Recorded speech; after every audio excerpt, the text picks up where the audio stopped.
Hello, everyone, and welcome to Marvelous Movie Mondays with Kelsey and Dill. I am Dill, the second half of that. This is Kelsey. Um, and maybe there are 30 other Kelsey and Dills out there in the multiverse. I'm sure we'll discuss the multiverse at length. But, Kels, how are you doing? Day after we saw the movie of Spider-Man Across the Spider-Verse, that is the review you are all here to see. Kelsey, how you feeling less than 24 hours removed from seeing this film? Where's your brain at? Um, well, first of all, I'm tired because we did see a rather late viewing, and then we both had to get up for work the next day. And we're both about to go away for like Yeah. a few weeks. So I just feel like I've been nonstop running, running, running. And honestly, Dill, I sat down to write my notes about this movie, and I was so worried that I was gonna forget about something major that happened. But I feel like I hit all of the major points when I was going back and like, oh yeah, like this happened, then this happened, then this Mhm. happened. Um, because while I was watching it, I felt I it's not that I felt overwhelmed in a bad way. I guess I just was like, oh wow, there's a lot to keep up with this one. Like we're meeting a lot of new people. There's a lot of Yeah. new things happening. So I was nervous that I wasn't gonna retain it all for this review, Right. but I think I actually did pretty well for Yeah. myself.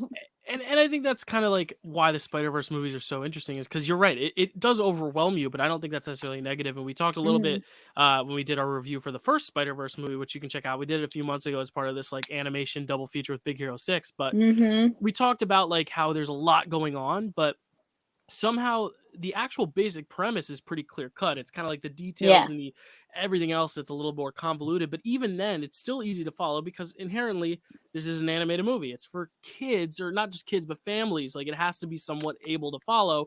And that's what I feel like Right. most MCU is as well. Is, you know, like you still have to cater it to it's like what we call four quadrant movies. It fits every single age, every single race, gender, all that. To where these Marvel movies have become such a widespread appeal, both animated and live action. And I think especially here, I think also with the visuals, and we'll talk about the visuals, but I think the visuals, a lot of what we're going to say today, we said back when we talked about Into the Spider Verse. It's just the visuals are so good, but also so informative and so like indi- indicative of what the comic book natures are of the story, to where even if there's a lot of plot going on, it's so easy to follow because the movie guides you through it well without like holding Mhm. your hand and spoon feeding it to you like you're a dumb 2-year old either. You know, it really does a Mhm. good job in how the information is conveyed. And I really think, I mean, spoiler alert, I love this movie. And I think it really is because there's so much thought put into it, but it doesn't become overstuffed to the point where it feels hard to grasp. But it Yeah. still feels like you're getting your meal's worth. It's like the heartiest steak and potatoes you could get, but you know, it's not spicy. It's just really well seasoned. You know what I mean? Yeah. That's the best analogy I can make because I No, think of that was this good. trilogy as one big meal. You know, like you get your first Mhm. appetizer, which is like, oh, what an amazing appetizer, great scallop risotto dish or whatever. Where like my palate is on fire in a good way. Like I'm ready to taste more. Then this is like the meat and potatoes. This is the crux of what I think this whole trilogy is. Like the thesis of this trilogy is said in this film, and then I think the next one's gonna be like the dessert. Like, can we stick the landing? Even if they don't stick the landing, I think the first two courses were so good. I think we're still gonna remember the meal fondly. You know what I mean? Yeah. But let's get into it. I mean, the best way to go about this is just talk about the general thoughts we had, and then I guess we can get into spoiler specific stuff because there is obviously a lot of spoiler stuff. But Kelsey, do Sure. you want to tell us the basic premise, I guess, of the movie, or whatever you're able to say non-spoiler wise, in case anyone hasn't seen the movie and wants to know? Sure. So, honestly, I wrote this down and I was like, is that even what it's about? I don't know. So, first of all, we got 3 new directors from the first movie to this Right. movie deal, which was interesting because it didn't feel that way. Hmm. And like it I don't know, it didn't feel like this drastic change in the creative team happened. Like it Right. still felt very reminiscent of Hmm. the first movie that happened, Yeah. just And what? everything was bigger and more Yeah. heightened and all that. Yeah, and I think what animation studios do interestingly is like even if you have different directors credited, you still have a lot of the same animators and team. Like a lot of the directors Yeah. on this film were like creative people on the last film, and the directors Mm. of the last film are still creatively involved in this one. So like it does feel like it's all birthed from the same roots. It's just the tree Yeah. may look a little different. But yeah, I agree. Like it. does feel very tonally in line and visually in line with the first film, despite having new directors on board. But the directors we got are also great. I mean, Kemp Powers is, she did Soul. Yeah. It's really cool. Yeah. Yeah, so Ken Powers is one of them, Justin K. Thompson, and I'm going to butcher this, but this is my educated guess as to say this name, Joaquim dos Santos? Yeah, Joaquim, yeah, Dos Santos. Yeah, that makes sense. Who is, for those who don't know, the head of creative for Avatar: The Last Airbender and Legend of Korra. So a big part of obviously my childhood. I don't know if Kelsey, if you were a big Avatar or Korra person, Last Oh, Airbender. as in like The Last Airbender? Yeah, Yes. yeah. Love So Avatar: The that's Last Airbender. yeah. He's a big director in that show, in that series. So and I Brilliant think it man. shows. I think it shows. Yeah. Yeah. So this is the little summary that I wrote down. Okay. After accidentally creating his own villain, Miles Morales has to travel throughout the Spider-Verse in order to save himself and his family. Yeah, I mean that's the best, I guess, non-spoiler way to put it. Obviously, there's so many different intricacies. In, Yeah. I don't know what word I'm trying to say. No, I Um, think you nailed it. yeah, Intricacies. but yeah, it's like it's the classic sequelitis thing of, oh, the first movie you thought was wrapped up with a tight little bow, turns out there was a problem, and it spurred some issue for this film that now we have to resolve, but also setting up Right. a conflict to finally resolve in the final film. But what I like about Right. this film is that it's not like one of those films where the first one's an origin story and now this is like its own movie with just the knowledge of the previous film. Instead, it actually borrows from the previous film. It adapts off of that. It uses that as a really great launching pad and actually recognizes that first film, and a lot of big key moments of Mhm. that first film come into play here, while also setting up what this whole trilogy is. And kind of like I said earlier, this is, I think we're getting the actual thesis of what this trilogy is trying to say from this movie, I think. But Yeah. Yeah, Dill. I definitely really liked this movie a lot. Um, I do have some issues with it, and they're not okay. really huge. They're just like, okay, I'll just say this Yeah. right here and right now. This movie just reminded me entirely too much of No Way Home. Interesting. Okay. Because of the whole, like, I don't know, I don't wanna reveal too much, I don't wanna get into our Gotcha. spoilers talk, but that's the blanket statement I'll Yeah. make right now. I think I see where you're going with this, and I actually think I agree with you in the fact that it brings up a lot of common themes, and because in general, without spoiling, this deals a lot with the iconography of Spider-Man himself as a character, as a property. I think even more so as a property, in the fact that it literally comments on a lot of what other films do, and in a broader lens, not just Spider-Man himself, but other superheroes. When you see multiple iterations, for example, Batman, there were 2 Burton movies, then there were 2 Schumacher movies, and 3 Nolan movies, and there was a Lego Batman, and now there's a DCEU Batman played by Ben Affleck, and there was the original series. We've seen so many characters in different installments, to where I think this film kind of explores, the first film did as well, but kind of the iconography of Spider-Man, but also kind of bringing attention to the fact that even if we get these revamps and reboots and all this stuff, a lot of the time they still feel like they're still kind of cut from the same cloth, in the sense that they reuse a lot of story beats. They borrow a lot of common tropes. And I think, honestly, Mhm. the reason I love this film so much is I think it kind of commented on that and said, Mm. every time we show you this character, it's kind of the same thing over and over again. And that could be a good thing or a bad thing. But I think some of the beauty of No Way Home was that people were like, wow, instead of Uncle Ben, it was Aunt May giving the with great power comes great responsibility. But at the same time, it's still the same exact thing we've seen in other iterations. It just happens to be Aunt May instead of Uncle Ben. And I think this film does a good job saying, yeah, no, there's a lot of recycling that goes on. And I think it's an overall broader discussion on corporate filmmaking in general, and the fact that, look at Disney, all these remakes they're making. How many remakes actually feel like their own thing? A lot of them don't. I liked aspects of The Little Mermaid, but I think it still feels like the original with a few minor tweaks and a great central casting. But inherently, at the end of it, I want to go back and watch the original. And I think this is kind of commenting on that. And this honestly feels like Lord and Miller, who are the writers on this film, they were the producers of the last one, their Mhm. kind of commentary on the state of modern filmmaking and franchise filmmaking and IP in general, saying maybe it's a bad thing that all of these films kind of have the same beats and hit the same kind of drums in a way.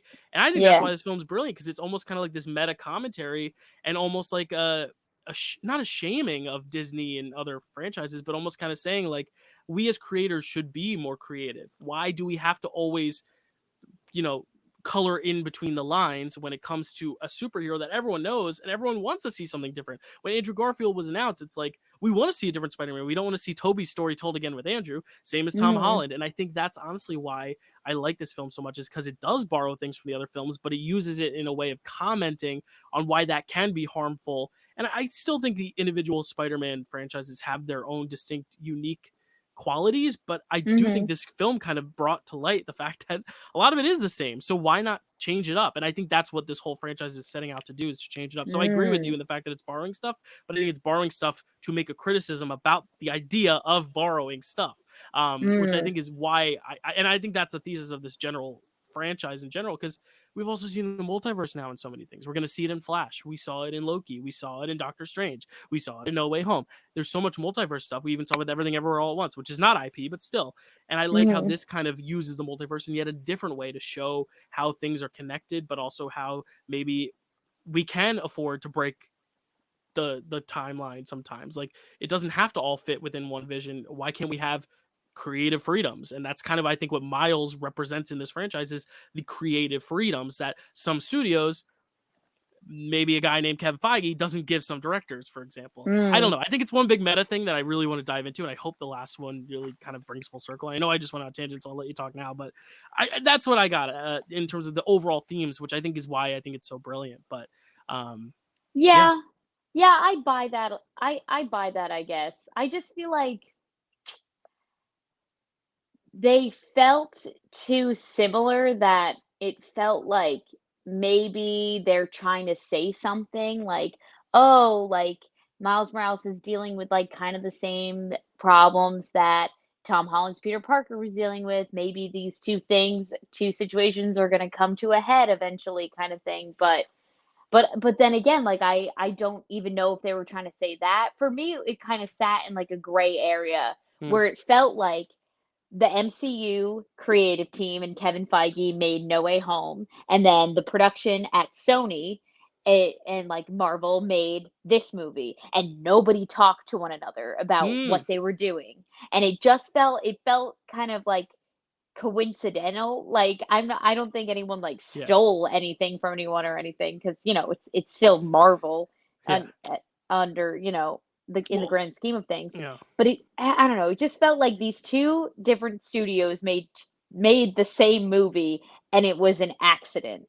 Or Hmm. maybe it wasn't. Maybe it was very purposeful. I don't know. Hmm. You know what I Yeah, mean? it's interesting, 'cause I honestly think the first Into the Spider-Verse honestly feels a little more like No Way Home, in the fact that it's Miles needs other iterations of Spider-Man to tell him his place and his worth, whereas this film Mm, more feels like, all right, now that you understand your place and your worth, now the grand hierarchy is trying to tell you, you still have to abide by our rules of what it means to be Spider-Man. You need to, and I don't want to get too spoilery, but you need to lose someone in your life. You need to do this. You need to be bit by this spider at this time in this mm, timeline for it all to work.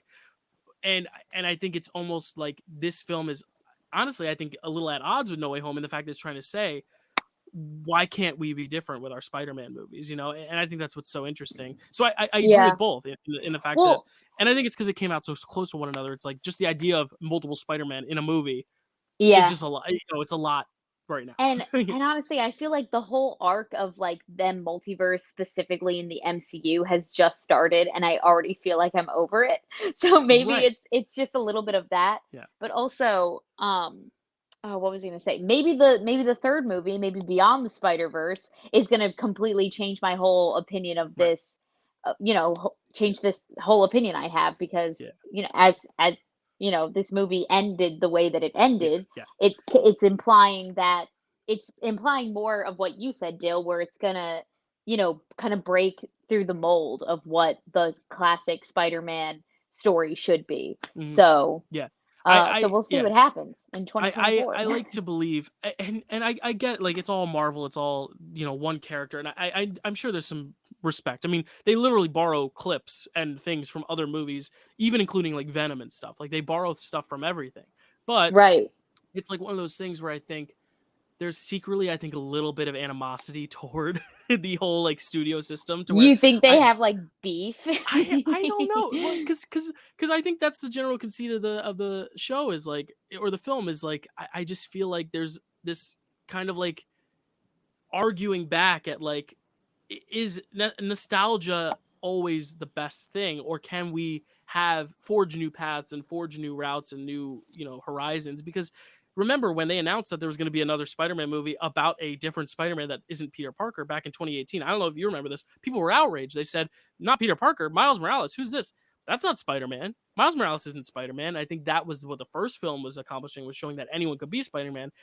But even in this film, it feels like it's saying more. It's like, now that we can see that Miles can be Spider-Man, now there's a whole group trying to tell him he has to be Spider-Man a certain way. And I think this third film is going to be about how Miles tries to really defy that and break against that. And we already see that a little bit at the end of this film, is how he kind of combats that. But Yeah, I'm really excited to see where it goes. I think that's one of the criticisms a lot of people have had, Kelsey, is the fact that this is so open-ended and it is a cliffhanger and there's a third sure. one, so we don't really Yeah, know. But it's kind of like what I said earlier. yeah, If the dessert's subpar, the meat and potatoes and the appetizer were so good that like I still am very satisfied regardless. But I do agree. I yeah. think it's one of those Dune things where it's like it ends, but it's not over. For me, Jill, it was very reminiscent of Endgame, not Endgame, Infinity Infinity War. War, Mm, when, we end on this huge snap and we're kind of just left with, like, literally the final line of that movie is Cap saying, "Oh God." And mm, so we're just left with this like hollow feeling in our right. chests of Hmm. like, holy shit, what's going to happen next? And this one movie totally did, like, had the same effect over me. Oh yeah, this Um, did feel like that. The only difference is I think that film, if you look at it as like Thanos' story, I think that kind of has closure. Because Makes at the it end, more Thanos is final. finally, yeah. But for the Avengers, I agree. Like it's like that, it's open ended for them. But I also think Yeah. in that case we knew Endgame was coming. In this case, we knew Beyond was coming. Originally, this was called Part One because the next one was going to be called Across the Spider Verse Part Two. But then they decided Yeah. to just call it something different, which I like because it's like, Yeah. if it's a trilogy, the first one's Into, the next one's Across, the next one's Beyond. It makes more sense than Into, Across Part One, Across Part Two. It's like, no, just call the third one something else. And I Yeah. like that. Like you don't need to call it Mockingjay Part Two. Just call it something else, and just Right, make it right. the second half of the Mockingjay story. Or Oh, Breaking Dawn. So yeah. I'll tell you what I did, something that I really liked about this movie, Dill, for like, sure. since we're talking about, Miles specifically so much, is that so many new people got added into this movie, and I don't feel like Miles got lost in the sauce in any of it. Like, he didn't Hmm. get lost in the shuffle, like, he was still able to, like, stand on his own 2 feet throughout this film. He's still on the younger side, so he obviously doesn't have it all together, and he's, Hmm. being a rebellious teen in his own little ways. But I just like that, he had some really, like, good moments, Hmm. and the cast does a great job Oh yeah. in these movies. I wrote down all our Marvel crossovers as I Oh do. I please, forgot to yeah. mention that when we first started.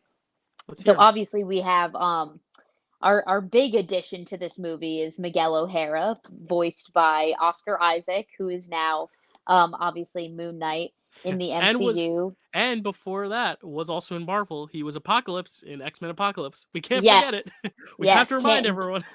yes, cannot forget Apocalypse, absolutely. We have another addition from the MCU, Daniel Kaluuya, who obviously plays um Wakabi in the Black Panther films. He voiced Spider-Punk, a lot of people's walk away fan favorite Yeah, character from this movie. yeah, a And then standout. we have another addition, but I'll save that for the spoiler section. I'm trying to And think of who you're talking obviously, about. Oh, Brian okay. Tyree Henry came back to voice Yes, Miles's dad, who yes, plays Fastos in yes, Eternals. yeah. And I know he's not MCU yet, but Mahershala Ali, who played Blade, does reprise, through, because obviously we look back at the first movie a lot, so there's like throw flashbacks to Uncle Aaron, obviously. Mm. So we get him a lot as well. Yes, Another great yes, addition. yes. But yeah, this cast is so good. There's there's a lot of great. The thing I love about the Spider-Verse movie is like no role feels wasted. You know, Mhm. there's a lot of celebrities that pop up in cameos, and this isn't a spoiler because I'm not going to tell you when or where they pop up. But like Jack Quaid from The Boys, who was in the Scream movies, he plays the Peter in Gwen's universe, and um the lead villain of this, not a Marvel name, but is played by Jason Schwartzman, who has such a great iconic Mhm. voice. He plays the Spot, who we'll talk about. I think is an amazing villain. Andy Samberg is in this as another version of Peter. You got so Yeah. many great. Even Rachel Dratch. I wanted to Yes. turn. I wanted to turn to you in the movie theater. I was like. I wanted to be like, hey, Kels, you know who you would be cast as if you got cast in this movie, right? Because she's got the perfect like side-eye type thing. Like, give Kelsey another like Yeah. 20 years, she could play this role. It's the guidance counselor at the school. Marvel has Thank a you. great thing with guidance counselors. Miss Marvel had a great one. Here we have a great one. Like, I just love a Yeah. guidance counselor role because it's like very clearly not in tune with any of the superhero stuff, but so like thinks they know everything about this kid, but we the audience know there's a lot more to this kid, but she thinks she's the expert, and it creates such great comedy in every iteration I've seen it in Yeah. any of these like high school things. Taron Killam is in this thing. Josh Keaton, Mhm. who does a lot of the voices for Spider-Man in different video games and stuff, got to reprise his role as like the television series Spider-Man. Just so many great voices, and then of course some recycled ones, whether it be recycled archival footage like Nicolas Cage or John Mulaney, but Kamiko Glenn comes in to do a few more lines as Penny Parker. We literally see every iteration. And then, of course, you all saw it in the trailer. He has a baby now, but Jake Johnson is back as well. So, Yes. you're getting everyone. You're getting literally Yeah. everyone from the past, one from the present. But I agree. Miles doesn't get lost and Gwen doesn't get lost. And I think Gwen is one of the big highlights of this film as well, because Yes. this film, we see Miles early, but we don't like Mhm. we're not in Miles' story till probably a half hour in or 20 minutes in. Yeah. Like it's a full Yeah. 20-minute prologue of just Gwen. And I think that Yeah. is also so powerful because now we are literally going across the Spider-Verse. We're not just with Miles now. Now it's Miles and Gwen's story. And I think they do a good job in not just telling both of their stories simultaneously, but giving them each moments to shine separately, individually. And then at the end, when it's hitting this big climax cliffhanger, we are not just seeing it from Miles' perspective, we're seeing it from Gwen's as well. And it almost becomes, at the end of the film, kind of Gwen is the propelling event to lead us into the next film. She does something at the end of this film that feels like the catapult into the next one. I just love Gwen in this, and I love Haley Steinfeld, Yeah. obviously, but so good, so good. No, yeah, 100% to everything you just said, Dill. I think my favorite part of like the Gwen and Miles moments that we get in this film is how they're drawn. I was gonna say how they're shot, but I guess that works here too. But like just when they're having that like super deep conversation when they first, rekindle their friendship when Gwen first finds Miles, they like have a whole conversation sitting upside down. Hmm. And they have like these great like far away shots of like Yeah. them drawn sitting underneath like a ledge of a building, Hmm. and then the whole like city skyline is flipped upside Yeah. down because You're there's looking at it from their y perspective, yeah. And her hair exactly, is down to and her remind hair you that is they're upside is down. yeah, Yeah. and they just, like yeah, you can just do so many cool things with animation that you obviously Hmm. can't do with real people and Yeah. make it look really good. And So the fact that they're, taking advantage of the fact that they can, make them do all these like, crazy things, you know?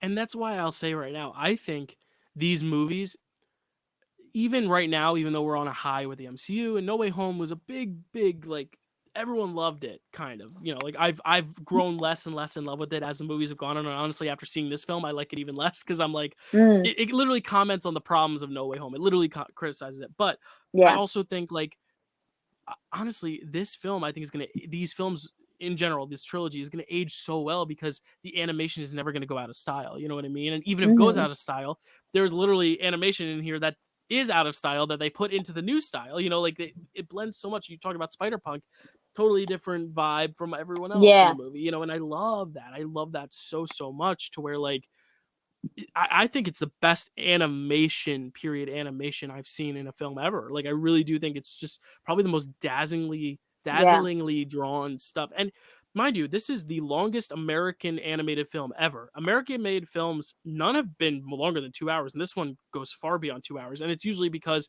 it takes a lot of time to draw for that long or to animate for that long. Right. And Yeah. and honestly, it's kind of why some of the live action stuff looks a little crappy, is because they don't have the time to get all the visuals done. Yet here, the budget is so much lower than these live action films, yet it feels so much higher because every ounce of craft in this thing is so good.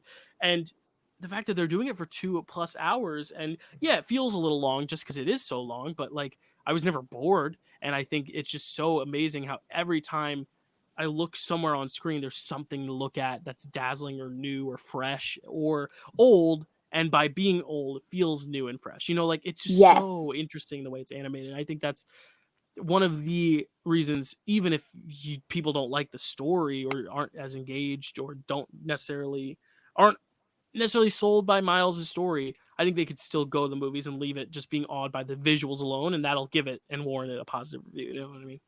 Yeah. And and with it being animated, they have more opportunities to, like, include a lot more Easter eggs, I found. There's a Yeah. lot of stuff going on in the background, a lot of things that you can't catch because you can't pause in the movie theater, but, once this hits streaming, like, people can go frame by frame and find something new Right. to like, "Oh, well, that's a little wink, wink, nudge, nudge at that. Oh, that's the guy from the last movie," like, you know what I mean? Like, there's Yeah. all these, like, little moments and little things to, like, pick up on, which is something Mhm. that I also really liked about the movie, is that I love a movie that I can keep going back to and find something, like, find something else to laugh at or find something new to look at, Mhm. and I think that this is, like, a perfect example of that. Yeah. And I think with the runtime too, you have moments, we kind of alluded to this earlier. It is very funny, it's very action packed, but there's a lot of moments where it's just characters talking. Like you said, that beautiful scene on underneath the building or whatever, the skyline flipped Yeah, underneath wide shot. But also yeah, just moments with Miles and his parents. And then Gwen and her dad. Like there's so much great yeah, drama here. There's a scene early mhm. on, 15 minutes in, I'm crying. Between Gwen and her Yeah, dad. Like I'm yeah, I'm a mess already. And it's like, yeah, and I'm not gonna say what happens, but like it's actual drama that, while it is foreign to us because it's superheroes, it feels still so real because the writers just understand how to write young people mhm, and like familial bonds really well. This movie, a lot of the conflict hinges on family more so than it does personal growth. I feel like the last one was all about Miles' personal growth, but this one is more so, in order to be Spider-Man, you got to do this and this, and you got to sacrifice this person or that person. And Miles is like, no, absolutely not. But this whole time, he's been kind of at odds with his parents, and then he realizes that his parents are the reason why he's not able to conform, and it creates this great conflict at the end. And yeah, I'm trying to dodge the spoilers, but it's like it's so amazing how like we feel like Miles has gone on a full journey 180 with his parents in this film, and half the time he isn't even talking to them, but just the presence of his parents being back home and him being in this alternate Spider Verse, and just the stakes are always lingering, and I love that. Even if it is open ended and it ends on a cliffhanger, I still feel like I got a full story, and that's mhm, hard to do, especially for a second film. It always feels like it's a bridge from the first and the third film, and this is, but it still feels complete. Like I would watch this on its own without the first or third and still be completely satisfied, which I think is hard to do, really hard to do. So right. it's really good. Yeah, I feel like with the first movie, a lot of the drama that we got was really just the tip of the iceberg, and this movie was like we just got the iceberg. Like we Mhm. crashed into the iceberg. We're a sinking ship now because there's just so much more depth and so much more like there's just like the stakes are just higher in this movie, and that's exactly what like a sequel should do. Mhm. It should everything about the circumstances and the characters should just be elevated, and Mhm. that's exactly what it does for the characters in this movie. And like you're never like sitting watching a scene and thinking, all right, but where's the action? Like when Right. does the action? When's the chase Oh yeah. sequence coming? You know what I mean? Because Like you're just yeah, taking in every moment because it's because a all so cough brilliant. in this universe, a cough or a sneeze is its own action. It's like you'll see cough, sneeze, cough, sneeze. Like Right, it's so yeah. amazing, and that's stuff you just can't do with live action. You could never make Mhm. this movie live action ever. And I know, Yeah. oddly enough, the news for this week was going to be, if we did news, and we don't do news for our movie reviews, but the news would have been that they announced they're making a live action Miles Morales movie. Again, if they just keep it about Miles in Brooklyn, I think it'll be great. But like they could Mhm. never do a Miles Morales in the Spider Verse multiverse movie. Like, and Yeah. honestly, I think, like I said earlier, I think this makes No Way Home and Multiverse of Madness and Loki. I think it makes it all look a little weaker in comparison because this film I think the added element here is not just the story, because the story they use the multiverse effectively, but we've seen in other films the multiverse. It had something interesting to say in Doctor Strange, even if I didn't love it.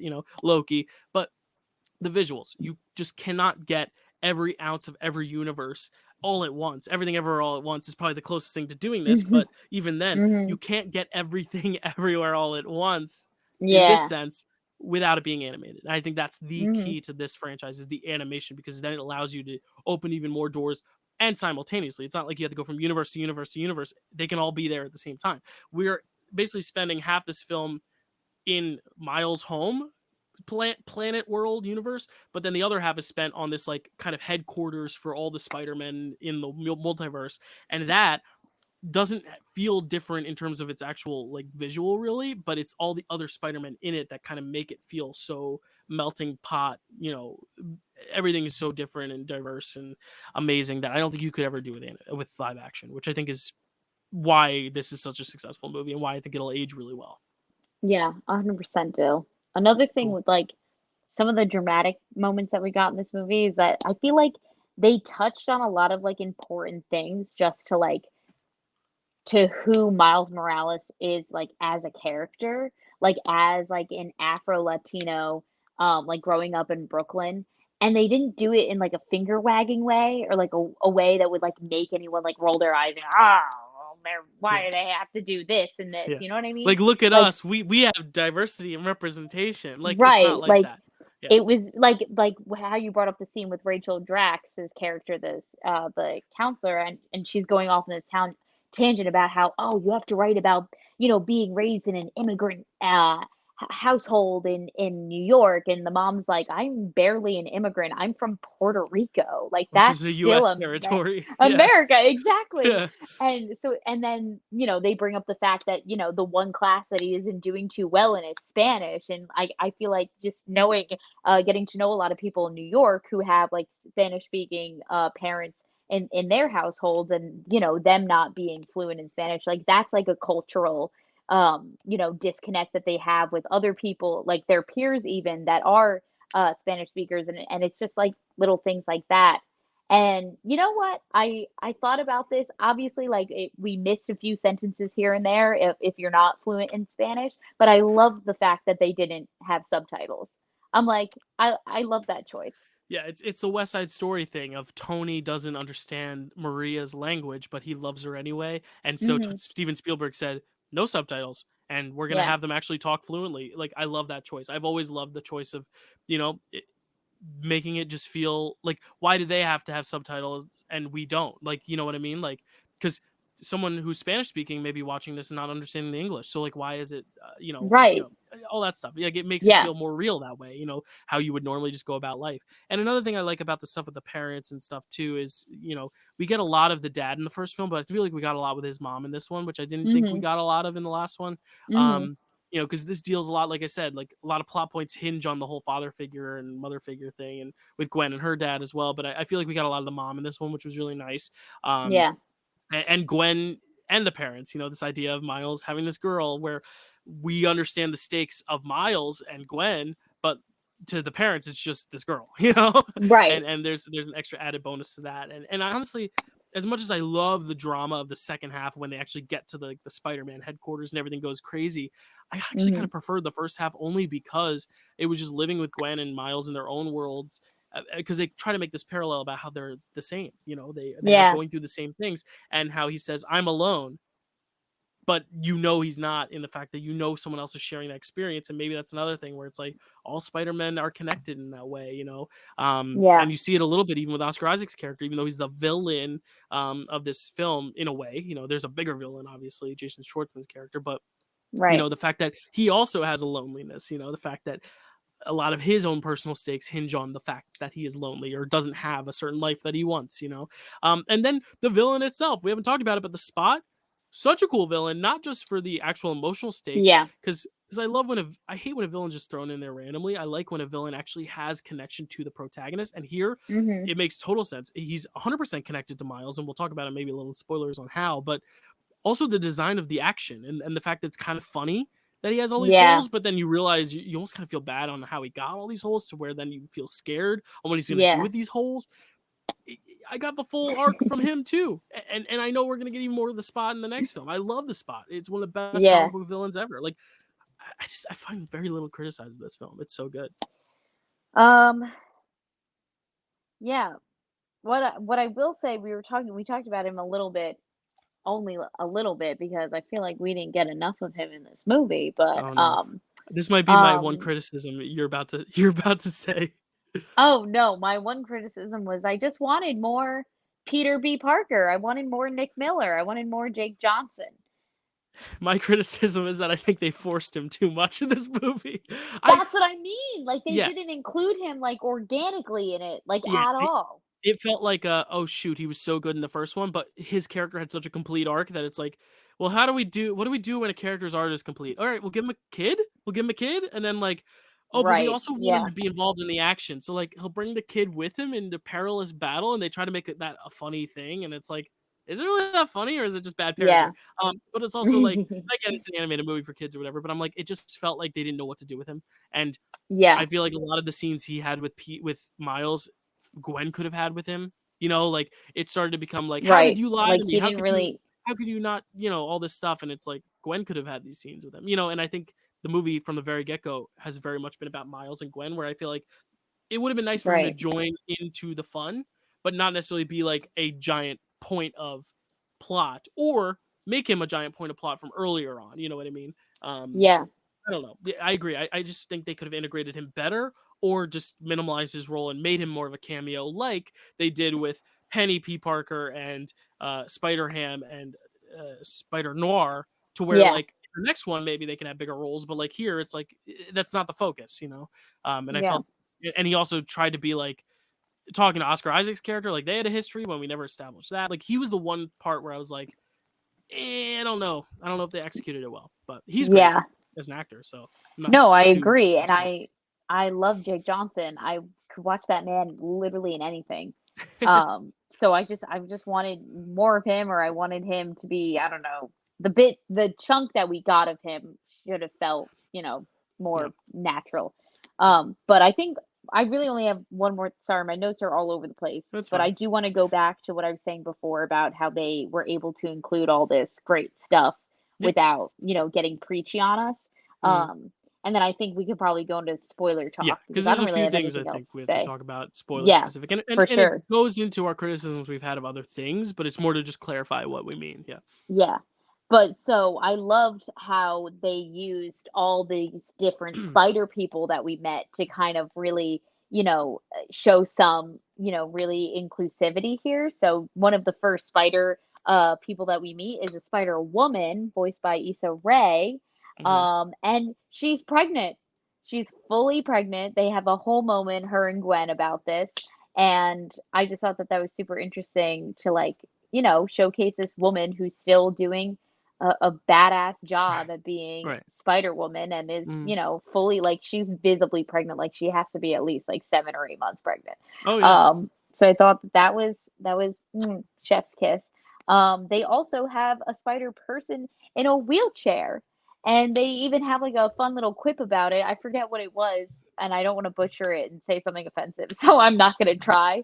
But I just thought that that was great that they included, a handicapped person as as a Spider-Man or woman. Um, and yeah, those are the only two that I remember it from seeing this movie once. But I'm sure there's so many more Spider people that is just like, yeah, anyone can be Spider-Man. Any doesn't matter Yeah. your, ability or what you look like or what you identify as. Like you can be a spider person. Hell yeah. Um, So any very final, like broad, general, like thoughts before we get into spoiler territory? We'll give our rating at the very end after spoilers to tell you like exactly our number rating. But any last general yeah. thoughts? Where should we proceed? Well, I, some of the critiques that I have or have to do with spoilers, so Cool. let's So we'll just get get into it. into it. Yeah. So we're 40 minutes in. We're going to transition to spoilers at the 40-minute mark. So I can tell you exactly in the description that 40 minutes is spoiler talk. And then right after spoiler talk, if you just fast forward to the end, we'll give our like very last, like, do we recommend it? Which it seems like we both do. And then what our score is. But we're going to transition into spoilers in about 10 seconds. I'm trying to do this so it's like a very clean cut No, watermark. yeah. Love it. Or time code, but I'm gonna put the spoiler banner on the bottom now, and we're getting into spoilers. All right, so yeah, I think there's a Now. few spoilers we can talk about in the sense of where this kind of leaves off, and just the general conflict, Yes. um, being, obviously the Spot being this like creation of the last film, and the fact that like he's literally made up of all these interdimensional Yes. portals and stuff, but then also the major conflict being the fact that Miles was bit by a spider from a different dimension, and now Right. because that spider kind of didn't bite that Peter, there's Right. no Spider-Man that exists in Miles' original world, and we see that at the end when Miles ends up going back home, but it throws him into a world where there is no Spider-Man, a world without Spider-Man. Spider-Man doesn't exist, and basically his dad did die, like the captain dies in the narrative, and Mhm. Miles is now alone without a Spider-Man. Turns out because there was no Spider-Man in his universe, he became the what's it called? The oh, help me out. What did he become? This what?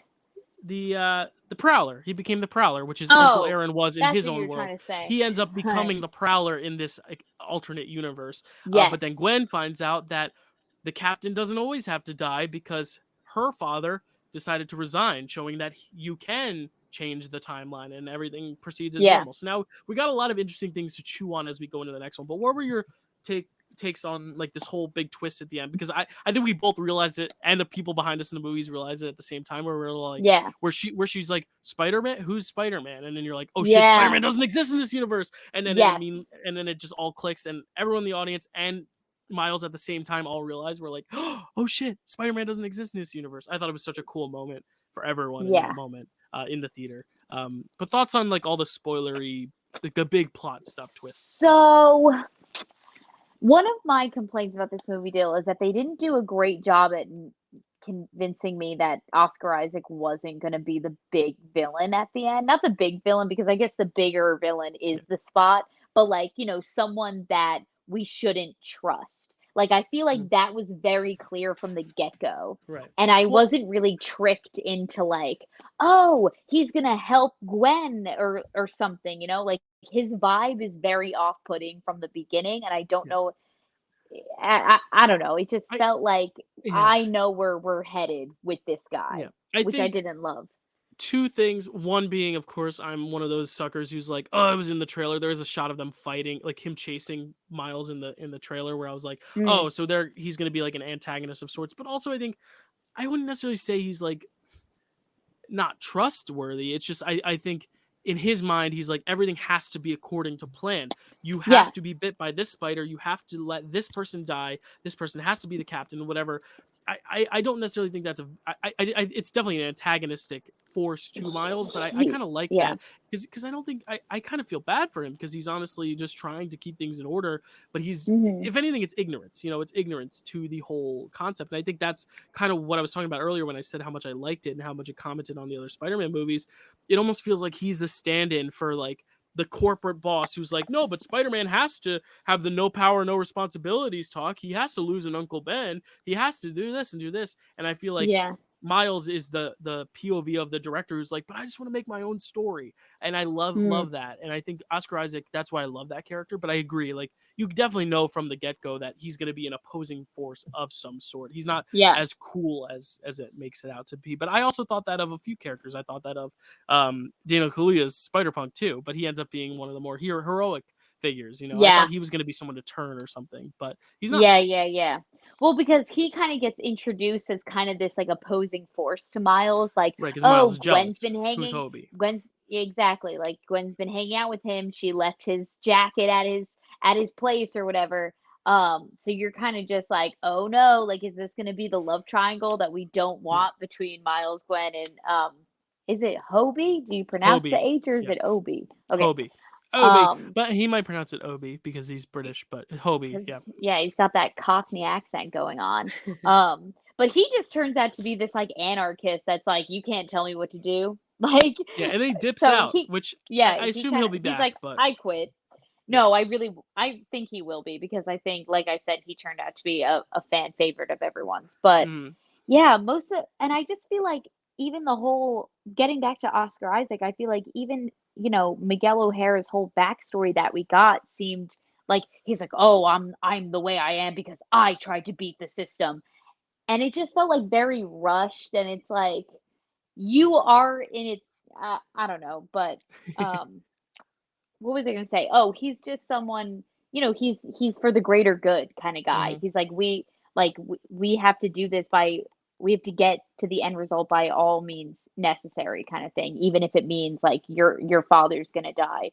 Mhm. Um Yeah, um but so in that sense it felt a little predictable, that's but fair. I did say not including the two main plot twists that happened, which was when we find out about the Spider 42 and the Prowler. But what I will say about the Spider and about the Spot in general, is that I kind of wish, like, I appreciate the fact that he was like, from this guy from like the first movie, and he ended up being the way that he was because of the events that played out at the end of that movie with that Mhm. laser kingpin thing that was Yeah, underground, whatever I have the name for whatever that that's too. It's called, it's called the Collider. The Collider. the collider. Um, but I just wish that I don't know, I just wish that this was a more recognizable character that we could pick out and be like, oh my god, that's that guy from the movie. Because like they did show us some Yeah. like Because clips he's of not him, in like the last movie. It was more so the events of the last movie made him the way he was. He wasn't like a pre-existing character or anything. right, but I wish that's what I'm saying, like, I You wish wish he it was. had been, Yeah. because, it would've been cool for them to be like, "Wow, they really planned this Well, out." yeah, this could be something also in the I always thought it could be cool in the third movie to find out it's like really his roommate that he stole the Jordans from or something. Like that's the guy who grew up to be the scientist that would be turned in. I don't know. Um, you know what I'm saying? Oh, yeah, but I don't know. I don't think that kid's old enough to be the scientist. Right. Well, but it's a different universe. I don't know. I'm just trying to think of ways they could later tell us it's someone we knew, or maybe Right. it's not. I don't know. Oh, Or he was like one of Kingpin's. I don't know. I don't. right. But I So, agree. Like it's just kind of a random addition of someone who we don't know already. So it's like, yeah, I I get it. just I always, like where movies, like, kinda lose me sometimes is when, like, a person has to say so much exposition for us to figure out like who they are and what Hmm. they're doing. Like, it's me, the guy from the last movie who you didn't realize got stuck by the collider, and now you made me like this. Like, Yeah. I just feel like he had to do so much explaining for us to be like, for us to like care about him, I Mhm. guess. And Yeah, I that's just fair. wish that it was a more of like a holy shit, that's the guy from like the post credit scene or something. You know what I mean? Yeah. Just like Yeah. something really quick. That's definitely valid. I also think they didn't know if the first one would be a hit, so they didn't even know if they'd make a sequel. So like I don't think Sure. anything in the first film indicated there needed to be a sequel except for like the very end where she's like, "Hey, want to come along or whatever, Miles, want to Yeah. play or whatever." But it's also Yeah. like one of those things where that could just be your ending because then it shows the multiverse goes on. Whereas here Right. now, I think they knew we're getting a third, so they could set up things. So like it could have been just like, oh, let's introduce a spot and let's just make it that he was affected by last film because then also the first film, like I was saying, isn't just an origin story.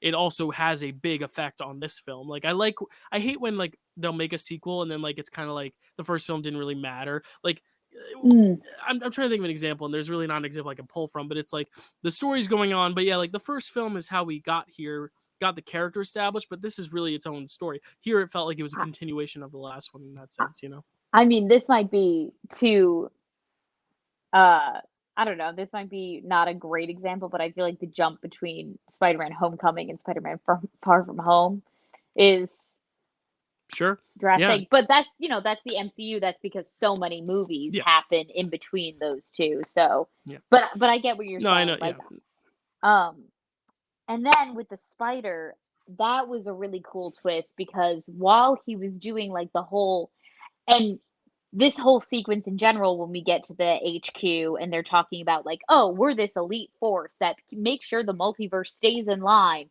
And then when we capture things that are not supposed to be here, we send them back to different places. I'm like, that's the plot of No Way Home. You just said the plot of No Way Home. So True. that was like the one point where I was like, okay, so this is Spider-Man No Way Home now. I'm just watching the same movie but animated version, I guess. But you know, it turns into something else and it's gonna be and it was better in my opinion than No Way Home. Oh yeah. But Oh, when this is he's leagues doing better. Yeah. yeah. And when he's doing the whole sequence to like send himself home and he's, you know, they analyze his blood, he gets in the thing. And then um I believe it's Amandla Stenberg's Hmm. character The who's like the Avatar. Yeah. avatar, Hmm. Spider Bite, I think the name Yeah. is. But Bite like BYT, like Yeah. Gigabyte. Yeah. Anyway, Yeah. Cool name. cool name, who by the way, Happy Pride Month was gay because she was doing her little Tinder swiping and it was all women. So happy Pride Month. Um and you know, she kind of has this moment between her and Miles where she, you know, helps him out because she doesn't reboot the system. She lets him go home. In my brain, in my pee wee little two brain cell brain, I thought, huh, but the spider is from a different place. Which, by the way, when we found that out from Oscar Isaac, when he's yelling about him, you were never supposed to be Peter Parker. That spider wasn't even from your dimension. My heart was breaking. I'm breaking because Miles Morales loves being Spider Man, and Yeah. it just felt like something that No, he I agree. always should have been doing, and I was like, Hmm. "Now you're just being mean," and now my heart, I Well, feel yeah, sad. and again, it's a commentary on all the people who said, "I don't want a black Spider-Man." It's the exact Mm, same thing. It's such a meta thing of like, why not? Like, what's the problem? Like, why can't yeah, there be more than one Spider-Man? Why does it have to be one guy who's bit by a spider? You know, and yeah. and that's why I love this film so much. But I agree with you. Um, I didn't see it coming. Where I like my one brain cell didn't think that far down. Um, I thought there was going to be a world when I saw Uncle Aaron come through. I was like, oh, interesting. Is this just like a world where like did the dad already die? It was so confusing almost. Where I was just kind of confused, which I think is the Right. point. Um, This whole sequence was so cool because the entire time you think that Gwen and Miles are in the same place. Like she's yeah, right outside his bedroom window and he's in his bedroom doing the whole confession to his mom. He's like I'm Spider-Man. Like this is, you know, something that I really want to tell you. And then they turn out to be in two different places when she goes, so good. "What? Who's Spider-Man?" Oh, so Um good.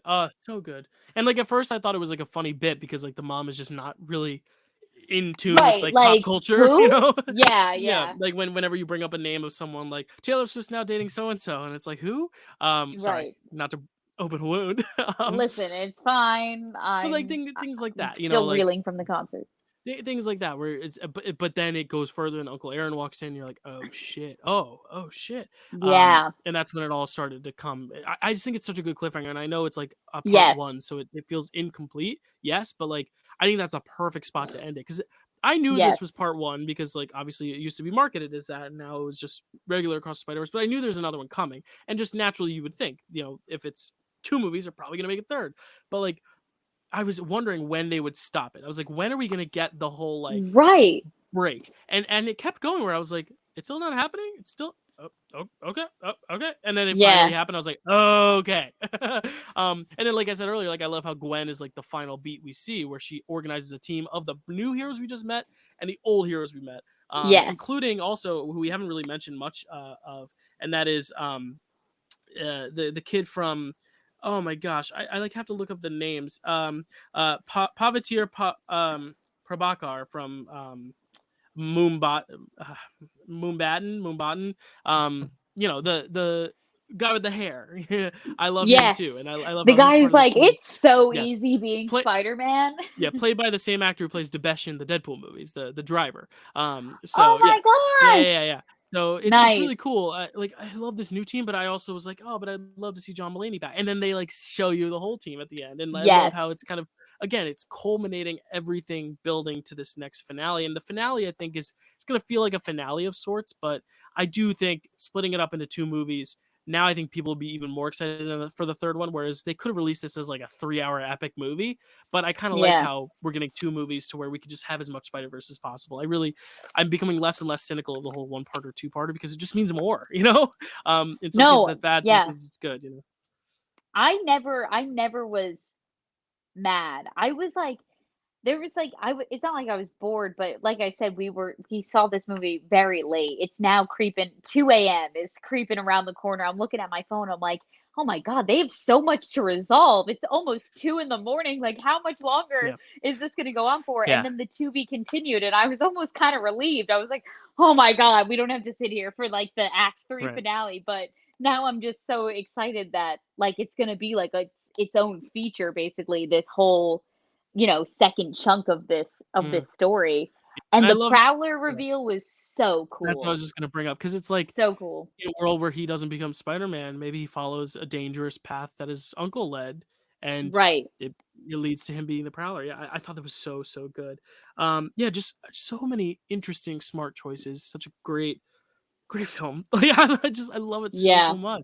And I love the opening too with the Gwen and her dad and how like he has to basically fight between doing the right thing for the law and then also sticking up for his daughter and at the Yeah. end you see him kind of defy the canon of the story and basically go against that and that Yeah. kind of shows Gwen that it's okay to go back for Miles and like things don't have to necessarily be as it is which I I also love I it's can't it's so believe good.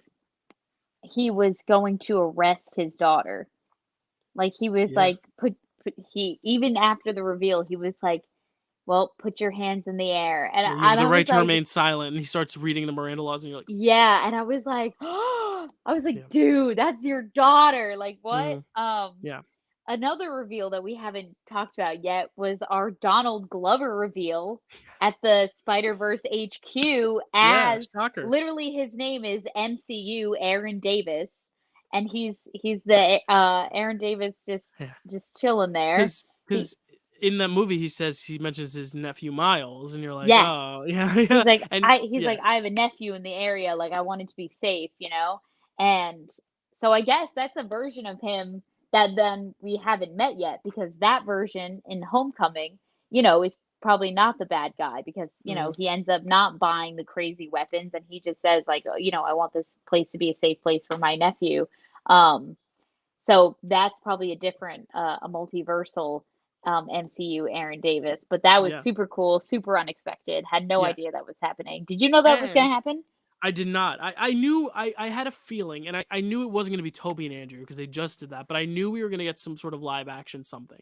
And at first, I Mm, thought it was just the Peggy Lou sequence where what's her name, the Mrs. Chen, the character is Mrs. Chen, where it goes into live action. The Spot is yes, like talking to Mrs. Chen from Venom, who runs a yes, convenience store. I thought that was it. yes, And then when they bring Donald Glover into, I'm like, oh, that makes sense because I feel like that was something the MCU wanted to do, but then they didn't get the rights to Miles, so they just kind of dropped the idea altogether and didn't have him in any more movies.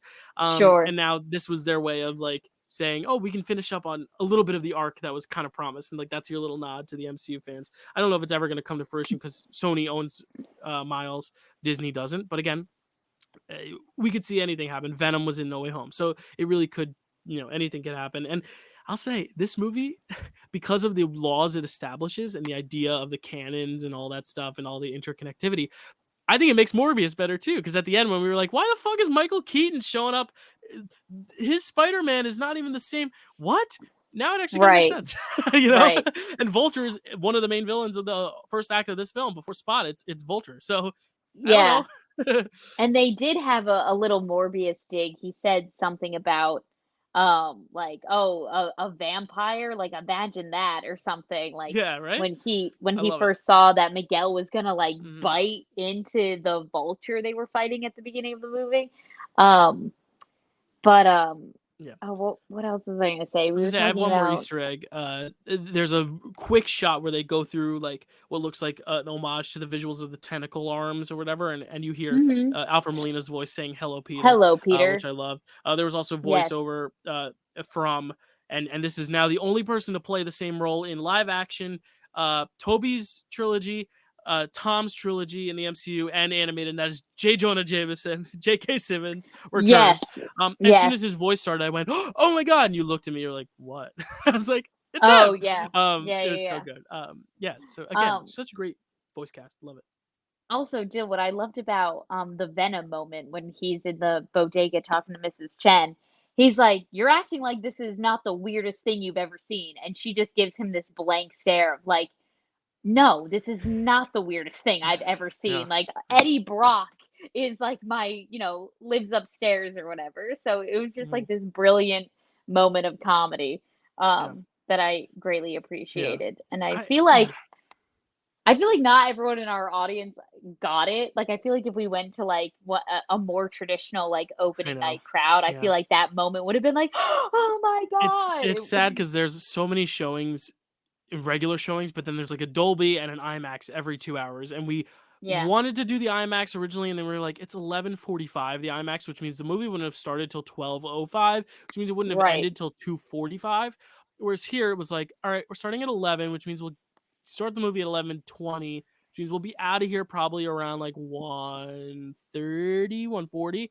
And that's what it was, which was a little Yeah, bit better. It was just saved us a whole 40 minutes or whatever. Which, granted, it might have been more fun to see it in a packed IMAX because I do think it would have been a more energetic screening. There were only like yeah, five other groups of people in our screen. There was like two there, two there, two behind us, four in the back.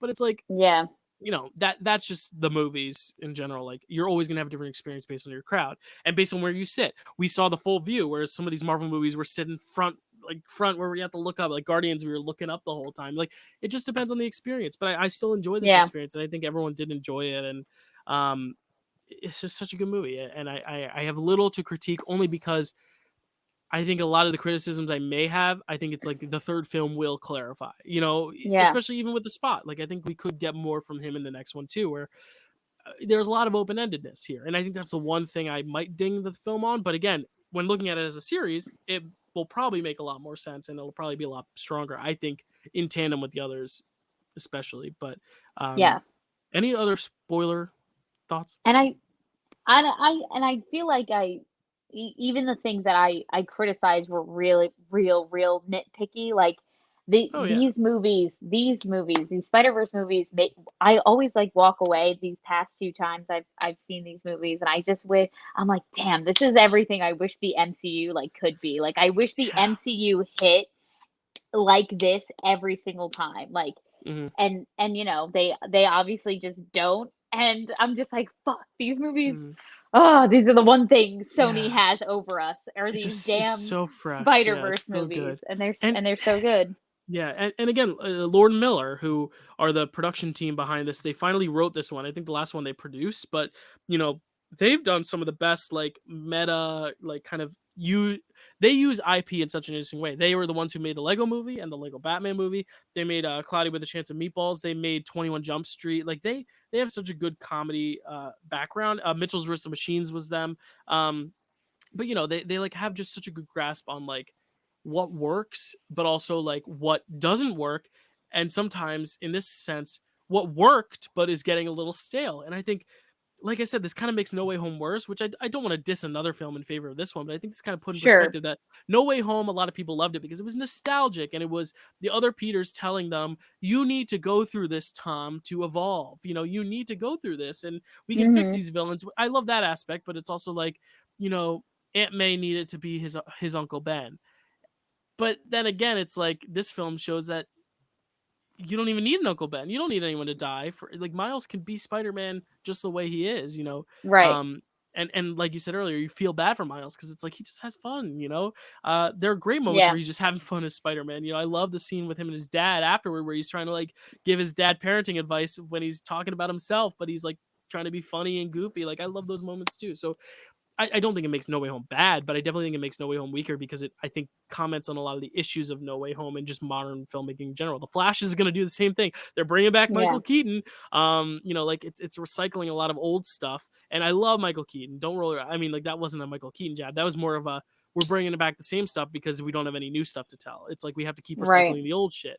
Oh, we need Yeah. Toby to also tell Tom, with great power comes great responsibility. Whereas here, it's like, you don't Yeah. even need that because Miles is And his own we person, his own character, and I love that. and we did get some shots of Toby and Andrew in this movie. Yes, we did. We got like As well. hologram shots of Andrew holding his uncle, or no, Captain Stacy, and then we got like Yes. in little spheres shots from the movie, the Raimi Spider-Man with him and Cliff Yes. Robertson's Uncle Ben, which was cool. Yeah. But again, didn't need to overindulge either. Like I would have Mhm. loved to see just in a background shot, and maybe it exists where like you have like bully Tobey Maguire like doing the clap and dance or whatever. I think they did that in the first Spider-Verse, like in the montage of the here's who I Yeah. am. But We again, like forget that this happened. Yeah. yeah, but like I don't know. I really like it. It it's not a film that needs its nostalgia to be good. It's a film that's good and has nostalgia and cameos and references. It's not good because of them. And I think that's the best type of nostalgic movie making, especially with the multiverse. Go there. Doctor Strange, there was one sequence where they were going through the multiverses. Otherwise, they spent most of it in one universe and most of it in Right. another. Here, we spent not necessarily so many different universes, but just so many different universes pulled into one singular universe. And that might be Yeah. the way to do it. Pull a bunch of different multiverses into one place rather than go to a bunch of different places. I don't know. I loved it. Loved it. Loved it. Loved it. Any other spoiler things that you want to talk about before we give our final thoughts? No. Cool. Let's reveal those scores, Dill. What'd you give it? Or do you You want me to start. go first? Yeah, you start. Okay. I give this movie an 8 out of 10. Solid. Is this better or worse than the last one for you? Oh, Sorry to put you on the spot interesting. if you didn't think about that. Oh, another thing that we didn't mention that we really liked, or at least I really liked, was the soundtrack. Obviously, Oh yeah, I'm I a mean the big music in the I'm a big soundtrack's fan so good. of. Yeah, you were bopping in your seat. So good. I was bopping. I was jamming. I was having a little bop. Um, I don't know. The first one is like so good and so wholesome, and like you'll never like I will never experience a movie the same way like I experienced that movie. I'll never be able to recreate that magic. Did you see that But one in theaters?